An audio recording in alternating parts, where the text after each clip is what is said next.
کہ آپ نے کبھی غور کیا ہے کہ اگر آپ مہربان ہیں، ہر وقت دوسروں کے لیے موجود رہتے ہیں، تو لوگ شروع میں تو آپ کی قدر کرتے ہیں اور پھر آہستہ آہستہ آپ کو بہت زیادہ نچوڑنے لگتے ہیں، زیادہ ڈیمانڈنگ ہو جاتے ہیں، اور پھر وہ آپ کی موجودگی کو قدر کی نظر سے نہیں بلکہ آپ کا فرض سمجھنے لگے ہوں۔ وہ منہ سے تو آپ کا شکریہ ادا کرتے ہیں لیکن آپ کی تھکن، آپ کے ذہنی بوجھ کو محسوس نہیں کرتے۔ ہر تعریف کے ساتھ ایک اور کام جڑا ہوتا ہے۔ تم سوچتے ہو، خود کو سمجھاتے رہتے ہو کہ تم تو بس مدد کر رہے ہو، یہ تو بس اچھا بننے کی کوشش ہے، مگر تمہارے اندر کہیں ایک خالی پن سا ہوتا ہے، جیسے یہ سب محنت بیکار ہے۔ دوستو یاد رکھو، قدر کیے جانے اور استعمال ہونے کے درمیان بہت تھوڑا سا فرق ہوتا ہے جسے اکثر لوگ نہیں سمجھ پاتے۔ کیا تمہیں اس فرق کا پتہ ہے؟ کیا تم نے کبھی سوچا ہے کہ لوگ تعریف اس لیے نہیں کرتے کہ تم اچھے ہو، بلکہ اس لیے کرتے ہیں کہ انہیں تم سے کام لینا ہوتا ہے؟ اس ویڈیو کو پورا دیکھنا، کیونکہ اس ویڈیو کے اینڈ تک تمہیں پتہ چل جائے گا کہ کون تمہاری قدر کرتا ہے اور کون تمہیں استعمال کر رہا ہے۔ سمندر کے قریب ایک خوبصورت وادی تھی۔ اس میں ایک گدھا رہتا تھا جو ایک بات کے لیے جانا جاتا تھا، اس کی قابل اعتماد ذمہ دار فطرت۔ جب بھی کسی کو کوئی کام پڑتا، سب کی نظریں اسی کی طرف اٹھتی۔ جب بھی کوئی بوجھ اٹھانا ہوتا، وہ اس کی پیٹھ پر رکھ دیا جاتا۔ جہاں وہ جاتا تھا، اس کی تعریف اس کے ساتھ چلتی۔ سب کہتے تھے یہ طاقتور ہے، مضبوط ہے، اس کے بغیر تو ہمارا گزارا ہی نہیں، اور اس کو ہر لفظ اپنے سینے پر سجے میڈل کی طرح لگتا، روشن، تسلی دینے والا۔ جب ایک پڑوسی نے صبح کے وقت مدد مانگی، اس نے ہاں بول دی۔ جب دوسرا دوپہر کو آیا، اس نے پھر سر ہلا دیا۔ شام ہونے تک وہ اب بھی کھڑا تھا، اس فخر کے ساتھ کہ کتنے لوگ اس پر بھروسہ کرتے ہیں۔ لیکن اس سب کے بیچ وہ ایک چیز نہیں دیکھ پا رہا تھا کہ تعریف کس طرح ایک کنڈی کی طرح کام کرتی ہے۔ ہر نرم لفظ تھوڑا دروازہ اور کھول دیتا، ہر نئی درخواست پچھلی سے زیادہ آسانی سے اندر آ جاتی۔ گدھا یہ فیل کرتا تھا کہ وہ کسی کے کام آ رہا ہے، اور یہ کام آنا ہی اسے زندگی کا مقصد محسوس ہونے لگا۔ اس نے کبھی کوئی سوال نہیں کیا تھا، اپنی تعریف اسے اچھی لگتی تھی، اسے تعریف اس بات کا ثبوت لگتی تھی کہ وہ اہم ہے۔ آہستہ آہستہ وادی میں مصروفیت بڑھتی گئی۔ ہرن نے اناج کی بوریاں اٹھوانی تھی، لومڑی کو اپنا سامان لے کر جانا تھا، بکری کو شام سے پہلے پتھر ہٹوانے تھے۔ اگر دیکھا جائے تو سب کی ریکویسٹ جائز تھی، ہر کوئی شکریہ ادا کرتے ہوئے عاجزی سے مدد مانگتا تھا، اور گدھا انکار نہ کر پاتا۔ لیکن آہستہ آہستہ گدھے کو لگنے لگا کہ کچھ بدل رہا ہے۔ اب کوئی مدد کے لیے پوچھتا نہیں تھا، بلکہ کہتا تھا، اور اس کے ہاں بولنے کا انتظار بھی نہیں کرتا تھا۔ سب پہلے ہی فرض کر لیتے تھے کہ گدھا تو کرے گا ہی، سوال کرنے سے پہلے ہی سامان اس کے پاس رکھ دیا جاتا۔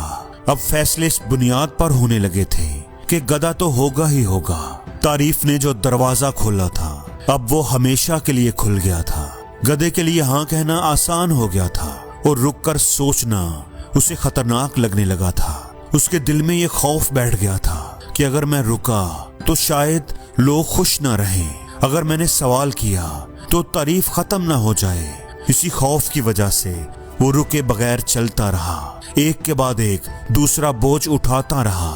وادی میں خاموشی سے سب نے یہ بات سیکھ لی تھی کہ جو بھی بوجھ آئے گا گدھا اٹھا ہی لے گا۔ جیسے جیسے وقت گزرتا گیا، سب کے رویوں میں ایک اور تبدیلی آنے لگی۔ جانور اب دل سے نہیں، بس رسمی سا شکریہ ادا کرتے تھے، چہرے پر ایک مصنوعی مسکراہٹ۔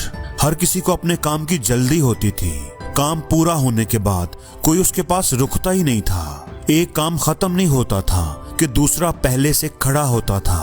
اس کے لیے تو جیسے آرام کا تصور ہی ختم ہو گیا تھا۔ گدھے نے کئی باتیں نوٹ کی، ایک بکری کا بات درمیان میں چھوڑ کر چل دینا، ایک لومڑی کا بے صبری سے کھر زمین پر مارنا۔ گدھے کے اندر ایک بوجھ سا بننے لگا، دوسروں کا سہارا بن کر بھی وہ خود کو نظر انداز ہوتا محسوس کرنے لگا۔ لوگ اس پر بھروسہ تو کر رہے تھے، مگر اسے دیکھ نہیں رہے تھے۔ اس کے قدم سست پڑنے لگے، گردن دکھنے لگی، پھر بھی وہ چلتا رہا، کیونکہ رکنا اسے غلط لگتا تھا، رکنا اسے ناکامی محسوس ہوتی تھی۔ پرانے دنوں کی تعریفیں بس اب ایک یاد بن کر رہ گئی تھی۔ انہی یادوں کے سہارے وہ چلتا رہتا تھا، اس کی ہر صبح ایک نئے عزم کے ساتھ شروع ہوتی، لیکن ہر شام خاموشی پر، اداسی پر ختم ہو جاتی۔ اس نے کام کو تیز کرنے کی کوشش کی کہ شاید کام جلدی نپٹانے سے اسے سکون مل جائے، اس کے پاس تھوڑا وقت بچ جائے، مگر ایسا نہ ہو سکا۔ وہ جتنی زیادہ محنت کرتا اتنا ہی مزید بوجھ سامنے آ جاتا۔ اس کا ذہنی دباؤ بڑھنے لگا، ایک خاموش سی ناراضگی اس کے اندر آنے لگی۔ اس نے دوسروں کو الزام نہیں دیا، انہوں نے تو بس مانگا تھا، قصور تو اس کا اپنا تھا۔ وہ سوچنے لگا کہ کب اس کی طاقت، اس کی خوبی ذمہ داری میں بدل گئی، اور یہ تبدیلی کسی کو نظر کیوں نہیں آئی۔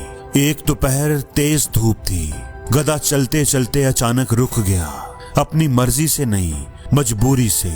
اس کی ٹانگیں کانپنے لگیں، نظر دھندلا گئی، بوجھ اس کی پیٹھ سے پھسلا اور بھاری آواز کے ساتھ زمین پر آ گرا۔ لیکن کوئی اس کی مدد کو نہیں دوڑا، چند ایک نے بس نظر ڈالی۔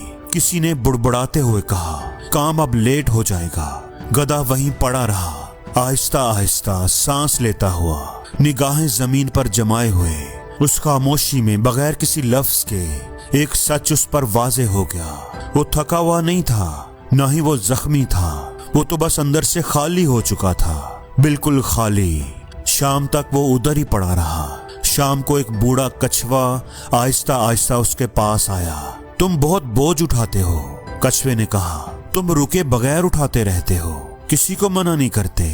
کچھوے نے بات بڑھائی، گدھا پھر بھی خاموش رہا۔ کچھوے نے ادھر ادھر بکھرے بوجھ کی طرف دیکھا اور نرمی سے بولا، جو برتن کھلا ہو وہ ہمیشہ بھرا جاتا ہے، یہاں تک کہ اس میں رکھنے کو کچھ بھی نہ بچے۔ کچھوے کی بات سچی تھی، کڑوی تھی اور بالکل واضح بھی۔ اگلے دن اب پہلے جیسے نہیں گزرے۔ گدھے نے کام کم کر دیا اور غور زیادہ کرنا شروع کر دیا۔ اس نے محسوس کیا کہ تعریف بوجھ سے پہلے آتی ہے، یعنی بس راستہ ہموار کرنے کے لیے، اور تھکن ہونے سے پہلے چلی جاتی ہے۔ اس نے دیکھا کہ الفاظ کوئی بوجھ نہیں اٹھاتے، مسکراہٹیں وزن نہیں بانٹتی، قدردانی اچھی تو لگتی تھی مگر کسی کام نہیں آتی تھی، کوئی تحفظ نہیں دیتی تھی۔ کچھوا دوبارہ آیا اور نرمی سے بولا، تعریف سننے میں اچھی لگتی ہے مگر مشکل وقت میں سہارا نہیں بنتی۔ گدھا سمجھ گیا کہ جب مہربانی کی کوئی حد نہ ہو تو لوگ فائدہ اٹھانے لگتے ہیں۔ آپ کا ہر وقت دستیاب ہونا دوسروں کو یہ سکھاتا ہے کہ کیا امید رکھنی ہے، وہ یہ نہیں سکھاتا کہ کیا احترام کرنا ہے۔ گدھے کے لیے یہ سمجھ بوجھ غصہ لے کر نہیں آئی، اداسی لے کر آئی۔ اس نے نوٹ کیا کہ وہ اپنی قدر اس بات سے ناپتا رہا کہ وہ کتنا بوجھ اٹھاتا ہے، دوسروں کے کتنا کام آتا ہے۔ وہ اس غلط فہمی میں رہا کہ لوگوں کو اس کی ضرورت ہوگی تو لوگ اس کی قدر بھی کریں گے۔ اس کا دروازہ کھلا ہی اس لیے رہا کہ اس نے کبھی خود سے اسے بند ہی نہیں کیا تھا۔ اب اس نے خود کو بدلنا شروع کر دیا۔ ایک دن جب ہرن ایک اور بوری لے کر آیا تو گدھا رک گیا۔ اس کے دل کی دھڑکن تیز ہو گئی، نہ بولنا اسے مشکل لگ رہا تھا مگر اس نے کہہ ہی دیا، ابھی نہیں۔ ہرن کے چہرے پر حیرت آئی، کیا ہوا، تم بدل گئے ہو؟ گدھا بولا، نہیں، میں بس تھوڑا تھکا ہوا ہوں۔ کچھ لمحوں کے بعد ہرن نے اپنا وزن خود ہی اٹھا لیا اور آگے بڑھ گیا۔ اس کے بعد پھر لومڑی آئی۔ گدھے نے پھر انکار کیا، پرسکون انداز میں، بغیر کسی وضاحت کے۔ کچھ ناراض ہو کر چلے گئے، کچھ اپنا بوجھ خود اٹھانے لگے۔ ہر انکار کے بعد، ہر نئی حد کے بعد گدھا خود کو ہلکا محسوس کرنے لگا۔ وہ ذہنی طور پر پرسکون ہوتا گیا۔ کام چلتا رہا مگر اب مختلف اور بہتر انداز میں، زیادہ بیلنس طریقے سے۔ اس نے سیکھا کہ اپنی حدود طے کرنے کا مطلب مدد نہ کرنا نہیں ہوتا، بلکہ یہ طے کرنا ہوتا ہے کہ مدد کب کرنی ہے اور کب نہیں کرنی۔ اب گدھے نے سبق سیکھ لیا تھا۔ اب وہ وہاں مدد کرتا جہاں اس کی کوشش کی قدر ہوتی، عزت ہوتی۔ دروازہ اب اس کی مرضی، اس کے ارادے کے ساتھ کھلتا اور بند ہوتا۔ کچھوا سائے میں بیٹھا دیکھتا رہتا۔ تم تو اب بھی دوسروں کا بوجھ اٹھاتے ہو، ان کی مدد کرتے ہو۔ گدھے نے سر ہلایا، ہاں میں کرتا ہوں، لیکن اب میں خود کو دوسروں کے پیچھے برباد نہیں کرتا۔